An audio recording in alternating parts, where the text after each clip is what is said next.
SMTP tüüpi e-posti seadistuste tegemiseks avage programmis Seadistused, e-posti seadistused. Merit Activas ja Merit Palgas käib e-posti seadistuste tegemine ühtemoodi. Valige kirjade saatmise viisiks kasuta privaatset SMTP serverit. Avage juhend, mille lingi leiate video alt.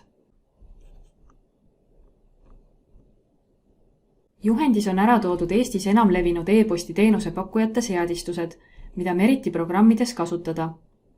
Oletame, et teie e-posti teenuse pakkuja on Zone. Sel juhul kirjutate serveri lahtrisse smtp.zone.eu. Pordiks 587.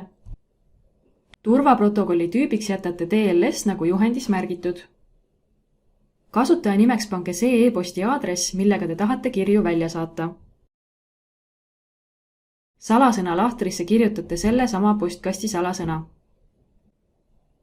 Kirjade väljasaatmise e-posti aadress ei pea olema sama kui teie programmi sisselogimise aadress. Pane tähele, Gmaili ja mail.ee puhul tuleb salasõna lahtrisse panna spetsiaalne parool ehk app password. Nende puhul ei saa kasutada tavapärast postkasti salasõna. Gmaili app passwordi loomist näitame video teises osas. Saatja e-post peab olema identne aadressiga kasutaja lahtris. Edasi salvestate ja proovite saata mõne müügiarve e-mailiga. Kui teie seaded on õigesti tehtud, saate vastuseks meil on saadetud. Kui tuleb mõni veateade, siis kontrollige kõik seadistused üle. Tihtipeale on vigane just salasõna. Gmaili seaded on juhendis põhimõtteliselt samasugused nagu teistel e-posti teenuse pakkujatel, aga Gmaili jaoks tuleb salasõna lahtri täitmiseks luua app password. Selleks tuleb teil logida oma Gmaili postkasti. Vajutage hammasratta ikoonile ja seejärel valige kuva kõik seaded.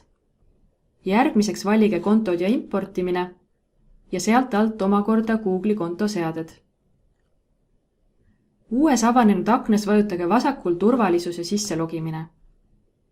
Ja veenduge, et teil on sisse lülitatud 2-astmeline kinnitamine, sest ilma selleta app passwordi luua ei saa.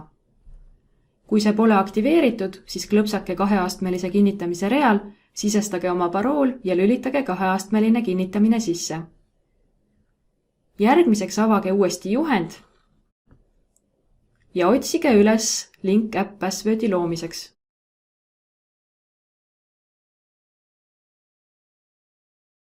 Klõpsake lingile ja kui küsitakse parooli, sisestage oma Gmaili parool. Küsitakse rakenduse nime. Sisestage see ja klõpsake loo. Kopeerige kood ja kleepige Meriti programmis e-posti seadistuses salasõna lahtrisse. Salvestage. Peale tehtud seadistust on meilide saatmine otse programmist töövalmis ka Gmaili kaudu.